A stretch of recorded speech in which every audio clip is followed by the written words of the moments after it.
The Long Ships. Part 1. The Long Voyage. Chapter 11.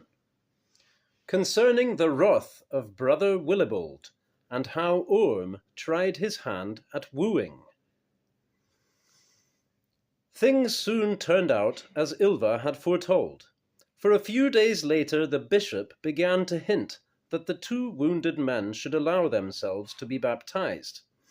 But he had no success with either of them in this matter. Orm lost his patience almost at once, and told him sharply that he wished to hear no more about it, as he had in any case but a short time left to live. And Toka said that he, for his part, would very soon be fit and well, and so had no need of any spiritual assistance. The bishop then set brother Matthias to strive to win them over by patient methods and gradual education, and he made several endeavours to teach them the creed, ignoring their entreaties to be left in peace. Then Toka had a good spear, slim-bladed and keen-edged, brought to him, and the next time brother Matthias came to instruct them, he found Toka sitting up in bed, supported on one elbow, weighing the spear thoughtfully in his free hand.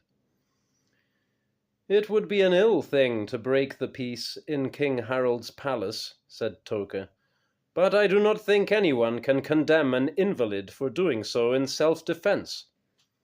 It would also be a pity to soil the floor of so fine a chamber as this with the blood of a fat man, and your veins look full. I have persuaded myself, however, that if I can nail you cleanly to a wall with this spear, the blood gush will be contained within reasonable limits. To do this will not be a simple task for a bedridden man to perform, but I shall try my best to execute it competently, and this I swear I shall do the moment you open your mouth to plague us with your prattle. For as we have told you, we do not wish to hear any more of it." Brother Matthias turned white, and raised his hands before him in fearful supplication. At first he seemed to be about to speak, then, however, his limbs began to quake, and he beat a smart retreat from the chamber, slamming the door behind him. After this they were not disturbed by him any more. But brother Willibald, who never showed any sign of fear, came at his usual time to dress their wounds, and rebuked them severely for the fright they had given brother Matthias. "You are a man of mettle," said Toka, "though there is but little of you, and I confess that I prefer you to other men of your kidney, though you are rude and peevish. Perhaps it is because you do not try to badger us into this Christianity, but content yourself with ministering to our wounds." Brother Willibald replied that he had been longer than his fellow priests in this land of darkness, and had managed to free himself from such vain fancies and ambitions. "When I first came here," he said, "I was as fanatical as any other member of the blessed Benedict's order in my zeal to baptize every heathen soul. But now I am wiser, and know what is feasible and what is merely vanity. It is right that the children of this land should be baptized, together with such women as have not wallowed too deeply in sin, if indeed any such are to be found. But the grown men of this country are veritable apostles of Satan, and must, in the name of divine justice, burn in hellfire, however assiduously one may baptize them, for no redemption can suffice to wipe away such vileness as their souls are stained with. Of this I am sure, for I know them well. Therefore I do not waste my time trying to convert such men as you." His voice became frenzied, and he glared wrathfully from one to the other, brandishing his arms and crying, "Blood wolves, murderers and malefactors, adulterate vermin, Gadarene swine, weeds of Satan and minions of Beelzebub, generations of vipers and basilisks, shall you be cleansed by holy baptism, and stand as white as snow in the regiments of the blessed angels? Nay, I tell you it shall not be so. I have lived long in this house, and I have witnessed too much. I know your ways. No bishop or holy father shall ever persuade me that such as you can be saved. How should men of the north be allowed to enter the gates of heaven? You would scrabble at the blessed virgins with your lewd fingers. You would raise your war whoops against the seraphims and archangels. You would bowl for ale before the throne of God himself. No, no, I know what I speak of. Hell alone will serve for such as you, whether you be baptized or no. Praised be Almighty God, the One, the Eternal. Amen. He fumbled angrily among his medicines and bandages, and bustled from the room, across the room, to apply salves to Toka's wound. "Why do you exert yourself to make us well again?" said Orm, if your hatred for us is so great." "I do it because I am a Christian, and have learned to repay evil with good," he replied, "which is more than you will ever learn to do. Do I not still bear the scar upon my brow, where King Harold struck me with the holy crucifix? Yet do I not still daily minister to his contaminated flesh with all the skill that lies at my command? Besides which, it may ultimately be for the best that such fierce fighting men as you should be kept alive in this land, for you are likely to send many of your fellows to hell before you go there yourselves, as you have already done this Christmas feast. Let wolf rend wolf, that the Lamb of God may dwell in peace." When he at length left them, Toka said that it looked as though the blow on the head which the little fellow had received when the king had cracked him with the cross had knocked the wits out of him, for most of what he had shouted at them had no sense in it. With which observation Orm agreed. But both of them admitted that he was marvellously cunning in medicine, and very diligent in the care he showed toward them. Toka was now beginning to be himself again, and before long he was able to limp around the room and even outside it, while Orm laid alone in his bed, finding time heavy on his hands, except when Ylva was there to talk to him. When she was at his side, the thought of his impending death troubled him less, for she was always full of merriment and bright talk, so that he found pleasure in listening to her.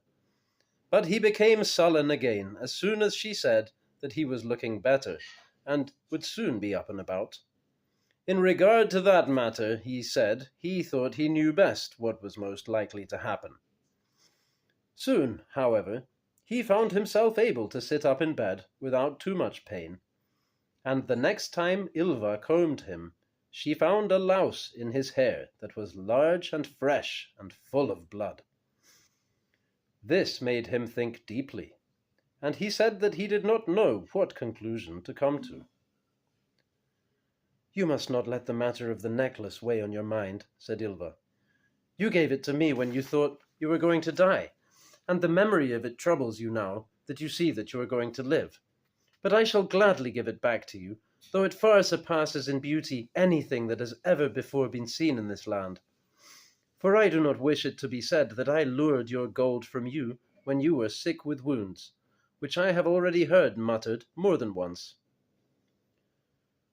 "Truly, it would be good to keep such a jewel in one's family," said Orm. "But the best solution for me would be to have both you and the jewel, nor will I accept it back on any other condition. But before I ask your father what his feelings are in regard to this, I should like to know whether you yourself are so inclined. For the first time we spoke together, you told me that if you had been forced to marry Sigtryg, you would have driven a knife into him in his bridal bed, and I should like to be sure that you feel differently towards me." Ylva laughed merrily, and said that he should not be too confident about this. "For I am of a stranger temper than you know," she said, "and difficult to satisfy. And the daughters of kings are more troublesome than other women, when they marry and leave home. Have you heard what befell Agne, king of the Swedes, long ago, when he took to wife a king's daughter from a land east of the sea, who was not willing to be his bedfellow? The first night after the marriage, he lay with her in a tent beneath a tree, and when he was sound asleep, she fastened a rope to his neck ring, which was a good strong ring, and hanged him from the tree, though he was a great king, and she had but one slave girl to help her. So ponder the matter carefully before you seek my hand." She leaned forward and stroked his forehead, and pinched his ears, and looked into his eyes, smiling, so that Orm felt better than he had done for many days. But then she suddenly became solemn and thoughtful, and said that it was vain to talk of such things before her father had expressed his opinion on the matter, and she thought it would be no easy thing to win his consent, unless Orm was better favoured than most men as regards property and cattle and gold. "He complains incessantly that so many of his daughters are unwed," she said, "but he will never admit that any man is sufficiently rich and noble to be worthy of us. It is not such a fine thing with us as people imagine to be a king's daughter, for many bold youths wink furtively at us and finger the hem of our skirts when no one is watching, but few of them have the courage to carry their suit to our father, and such as do come crestfallen from the interview. It is a sore pity that he is so intent on getting us worthy husbands, though it is true that a poor man would be no fit mate for me. But you, Orm, who can bestow such a necklace upon me, and have the blood of the broad embrace in your veins, must doubtless be one of the richest princes in Scania."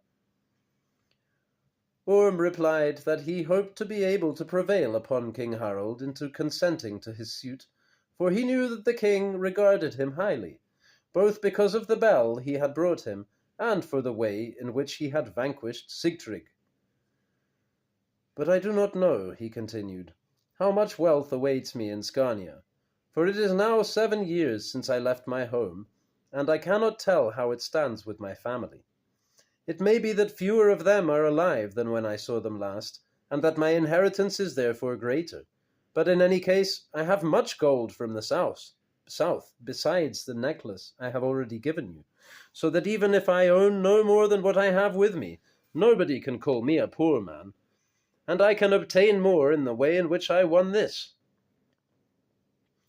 Ylva nodded doubtfully, and said that this did not sound too promising, her father being a very exacting man.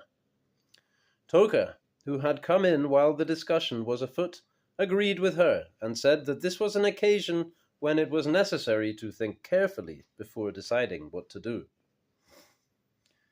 "It so happens," he added, "that I am able to tell you the best way to win a wealthy woman of noble blood when her father is unwilling, but she herself is agreeable. My mother's father was called Nose Tonne. He used to trade with the Smålanders, and possessed a small house, 12 cows, and a great store of wisdom. One day he was on a business trip to Varent, and there saw a girl called Guda, who was the daughter of a wealthy lord.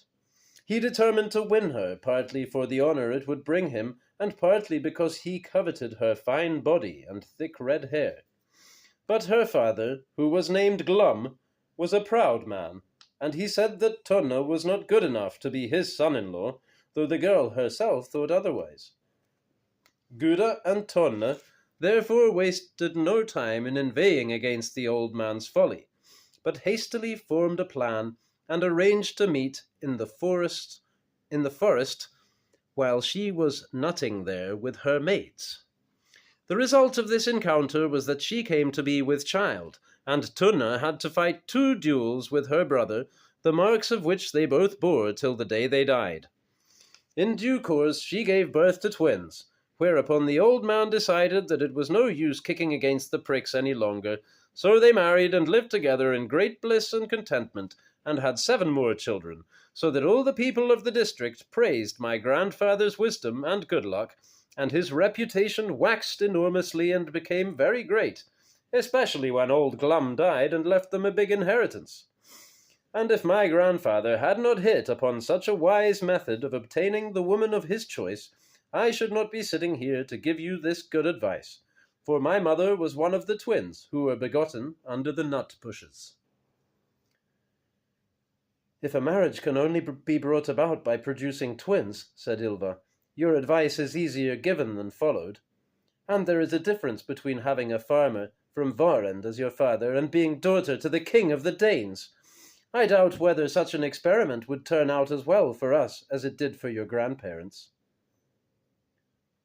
Orm thought there was a good deal to be said both for and against Toka's plan, though it was but cold comfort for a man who was sick and unlusty. However, he said, he would make no decision until he was well enough to walk and could sound King Harold's feelings in the matter. This took some time, but at length he grew better, and his wound healed, and his strength began to return to him. The winter was by now almost past. King Harold had also recovered from the effects of Christmas and was in capital spirits, busily supervising the preparation of his warships, for he was making ready to sail to Skanur to collect his herring tax, as well as to dispatch the ships he had promised Styrbjorn at the feast. Orm went to him and explained what was in his mind.